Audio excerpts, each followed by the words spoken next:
Hello दोस्तों, कैसे हैं आप सभी। आई होप आप सभी बहुत अच्छे होंगे। तो आज है जन्माष्टमी। तो सबसे पहले आप सभी को जन्माष्टमी की बहुत बहुत शुभकामनाएं और आपका बहुत बहुत दिल से धन्यवाद करती हूं जो आप अपना इतना कीमती समय निकाल कर मेरा ब्लॉग देख रहे हैं। तो चलिए कर लेते हैं वीडियो शुरू। तो आज जन्माष्टमी है, 26 अगस्त है, दिन है सोमवार। तो जैसा कि सबको पता है, मैं पिछले कुछ दिनों से तबीयत सबकी घर में ख़राब चल रही है, तो रेगुलर ब्लॉग नहीं दे पा रही हूँ। तो ये ब्लॉग कल जाएगा, यानी कि 27 को। तो प्लीज़ मैनेज कीजिएगा। तो सुबह सुबह का टाइम है, छत पे गई थी थोड़ा सा ताज़ी हवा लेने। तो देखा अपने पौधों को थोड़ा निहारा। और ये देख सकते हैं आप, एक लौकी की बेल है जो चल रही है काफ़ी अच्छी। बस हरियाली ही हरियाली है। और ये पौधा तो ऐसे निकला हुआ है जैसे पता नहीं इसको कितना खाद पानी मिल रहा है। ईंटों के बीच में निकला हुआ है, जो बहुत पुरानी ईंटें रखी हुई हैं। और इतना ग्रो कर रहा है कि और पौधे इतना ग्रो नहीं कर रहे हैं जितना ये पौधा ग्रो कर रहा है। बाकी के पौधे जो गमले में लगे हुए हैं ना, वो बिल्कुल भी ग्रो नहीं कर रहे हैं। मतलब कर रहे हैं बट उतना नहीं कर रहे हैं जितना ये कर रहा है। तो मौसम काफ़ी अच्छा हो रहा था, बहुत ज़्यादा गर्मी नहीं थी। और फिर मैं नीचे आके, दूध आ गया था तो झाड़ू वाड़ू जैसा कुछ मैंने कर पाया वैसा किया, क्योंकि साफ़ सफाई भी करनी है। तो सबसे पहले तो आ गई अपना नहा धो के मंदिर की सफाई करना है, क्योंकि आज त्यौहार है। वैसे तो मंदिर मेरा क्लीन रहता है हमेशा, लेकिन त्यौहार के हिसाब से थोड़ा सा क्लीन करना बनता है। तो आसन वगैरह सब बदले, सारे देवी देवताओं को गंगा जल से स्नान करवाया सभी को, और पूजा वगैरह की। और व्रत था तो व्रत के हिसाब से फिर मैंने येलो कलर का कुर्ता पहन लिया था, अभी ऐसे ही पहन लिया था डेली वियर वाला। अभी शाम को ठीक से तैयार होंगी जब मुझे पूजा करनी होगी। तो यहाँ पर ना मैं अपने लिए मखाने फ्राई करके और चाय बना के अपने लिए बनाऊँगी, क्योंकि व्रत है तो वही पीऊँगी अभी। फिर देखती हूँ क्या खाऊँगी। और सभी मम्मी पापा जी के लिए नाश्ता बनाऊँगी, बाकी लोगों के लिए नाश्ता बनाऊँगी। बाकी मैंने अपना ये सब खा लिया था। और बेटा आया हुआ है, सबको पता ही है, तो वो भी बैठा है अभी नाश्ता कुछ। तो यहाँ पर मैं चाय पीने आ गई हूँ।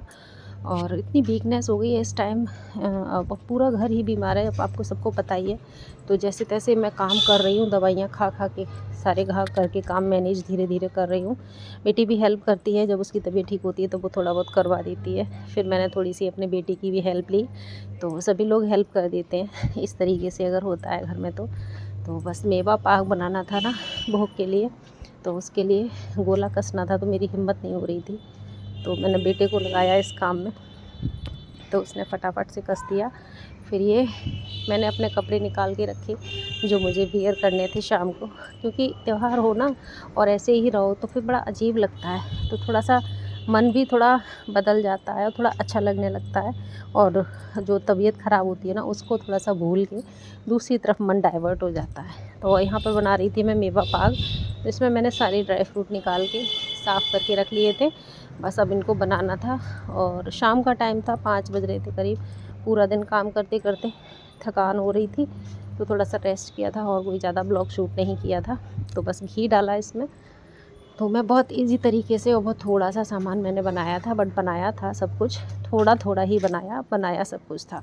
आज आपको इसमें सारी चीज़ें देखने को मिलेंगी। ब्लॉग को स्किप मत कीजिएगा, पूरा वॉच कीजिएगा। तो सारी चीज़ों को धीरे धीरे घी में भूना मैंने, बहुत थोड़ा थोड़ा सा घी डाल के सारी चीज़ें बारी बारी से, जिनमें ज़्यादा टाइम लगता है उनको पहले डाला और जिनमें कम लगता है उनको बाद में डाला। इसी तरीके से बस भून के सारी चीज़ों को मैंने। और एक आपके साथ टिप शेयर कर रही हूँ जो आज तक किसी ने नहीं बताई होगी, कि जब भी हम खरबूजा के जो बीज होते हैं ना, उनको भूनते हैं तो वो बहुत चटकते हैं और गैस के आसपास पूरे बिखर जाते हैं। तो ना ये एक टिप है आपके लिए कि गोला के साथ आप इसको फ्राई करो, एक भी बीज इधर उधर नहीं जाएगा, ये मेरी गारंटी है। ये आपको आज तक किसी ने नहीं बताया होगा, जो आपके लिए आज टिप ऑफ द डे है। और बहुत ही बेस्ट टिप है, और एक बार आप ट्राई करना, फिर मुझे बताना कि कैसी है। तो मैं इसीलिए आपको इसको ज़्यादा देर तक दिखा रही हूँ, कि मैंने बहुत देर तक इसको फ्राई किया, बिल्कुल सिम गैस पे फ्राई किया था, क्योंकि अगर ज़्यादा तेज़ कर देंगे गैस तो जल जाएंगी सारी चीज़ें। सिम करके ही सारी चीज़ों को फ्राई करके मैंने रख लिया। और रखने के बाद फिर बस मैंने थोड़ा सा घी और डाला, और इसमें साथ ही साथ मैंने धनिया की पंजीरी भी बनानी थी, तो थोड़ा सा मेरे पास पिसा हुआ धनिया रखा था, अभी कुछ दिन पहले ही पीस के रखा था मैंने, तो उसको घी में भूना और ड्राई फ्रूट तो इसी में से थोड़े थोड़े से निकाल लूँगी, बस ऐसे ही हो जाएगा। पंजीरी भी तैयार हो जाएगी। और इधर चाय साथ में बन रही थी, चाय सबको चाय पीनी थी तो चाय भी बन रही थी। फिर कढ़ाई जब खाली हो गई तो उसमें मैंने 1 कटोरी चीनी डाली, और जिस कटोरी से चीनी नापी थी उसी से आधी कटोरी पानी डाल के बस चाशनी बनने के लिए रख दी थी। बहुत ज़्यादा नहीं बना रही थी, मैं बस 1 कटोरी चीनी का पाक बना रही थी, क्योंकि मैं तो खाती नहीं हूँ, थोड़ा बहुत चख लेती हूँ। बाकी घर में भी कुछ सबको बहुत ज़्यादा पसंद नहीं है। हाँ, भोग के लिए हो जाएगा और थोड़ा थोड़ा सब लोग खा लेंगे। तो चाशनी तैयार हो गई। चाशनी की यही पहचान है कि जब चाशनी में झाग आने लगता है तो चाशनी तैयार हो जाती है।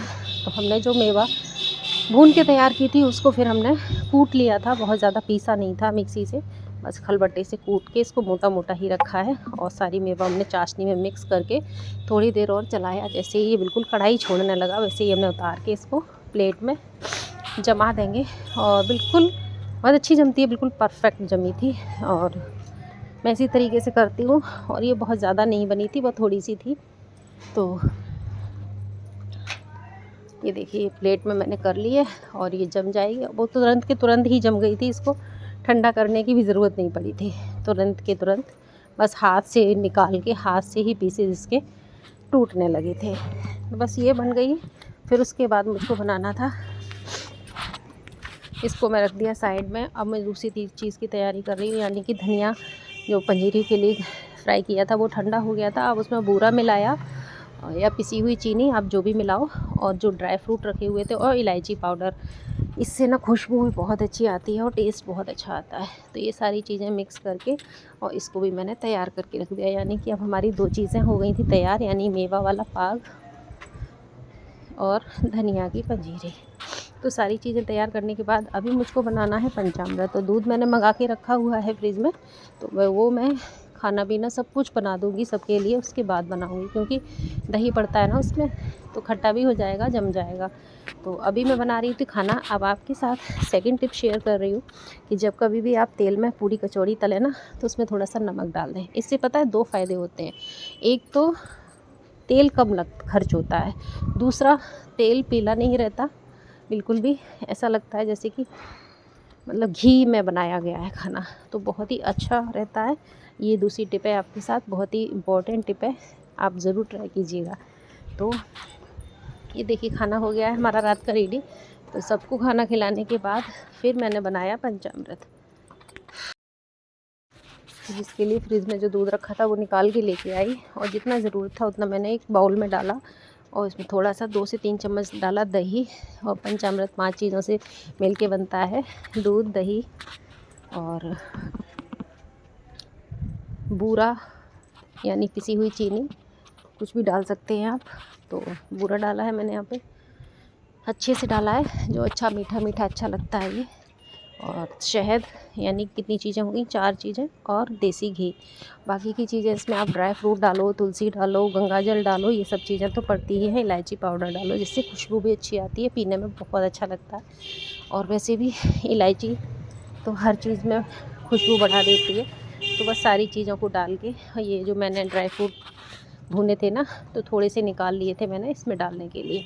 इसमें सारे ही ड्राई फ्रूट हैं, मखाना है, काजू है, बादाम है, बीज है और किशमिश है, तो सारी चीज़ें हैं। और इधर हमारा पाग हो गया बिल्कुल रेडी। ये देखिए मैंने निकाला, इसको मैंने हाथों से ही ऐसे ही तोड़ दिया, ज़रूरत ही नहीं पड़ी मुझे चाकू से काटने की। अगर इसमें ना हम मावा डालते ना तो बहुत ही सॉफ्ट बनती।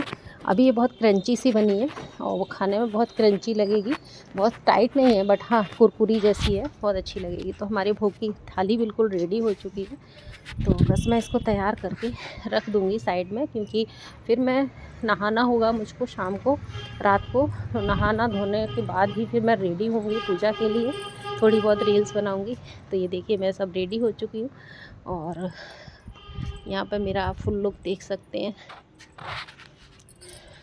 तबीयत मेरी ख़राब है, लेकिन जब खुद के लिए कुछ करो ना, तैयारी करो, कुछ करो ना, सब तबीयत सब भूल जाते हैं कि ख़राब थी। तो बस मेरा तो बस यही एक फंडा है कि जब भी आपकी तबीयत ख़राब लगे, आप कुछ ऐसा करने लगो, या तो तैयार होने लगो या शॉपिंग पे चले जाओ, अपने आप से तबीयत भी ठीक हो जाएगी और मूड भी अच्छा हो जाएगा। तो बस मैं यहाँ पे हो गई हूँ रेडी, और कान्हा जी के अपने सारा ज्वेलरी वगैरह सब कुछ रेडी करके रख लिया हुआ है। और बाकी सारी चीज़ें तैयार हैं। केवल कान्हा जी को स्नान कराना है मुझे और उनका श्रृंगार करना है, क्योंकि अभी उनका जन्म कराया जाएगा। अभी बस मंदिर में बैठे हुए, मतलब जन्म कराने के लिए उनको ढक दिया गया है, तो वो सब चीज़ें पहले ही मैंने रेडी कर दी थी। सारी चीज़ें वीडियो में नहीं शूट कर पाई हैं, क्योंकि त्योहार पे काम इतने ज़्यादा बढ़ जाते हैं कि बहुत सब कुछ शूट करना मुश्किल हो जाता है। और हाँ, मेरा लाइव वीडियो भी आ चुका है, आप चेक ज़रूर कीजिएगा। तो ये हमारा मंदिर का लुक है। मैंने बिल्कुल भी डेकोरेशन कुछ नहीं कर पाई थी, बैलून वगैरह, क्योंकि बेटी की भी तबीयत ख़राब थी, उसको फ़ीवर फिर से आ गया था, तो उसने दवाई खाई थी, तो वो थोड़ा सा ठीक फील कर रही थी, उसके बाद वो आई थी। तो आई होप आपको मेरा ब्लॉग पसंद आएगा जन्माष्टमी का। अगर आपको पसंद आए तो प्लीज़ लाइक ज़रूर कीजिएगा और कमेंट बॉक्स में राधे राधे ज़रूर लिखिएगा। और आप सबकी जन्माष्टमी कैसी रही ज़रूर बताइएगा। तो फिर मिलूँगी आपसे कल के ब्लॉग में। राधे राधे।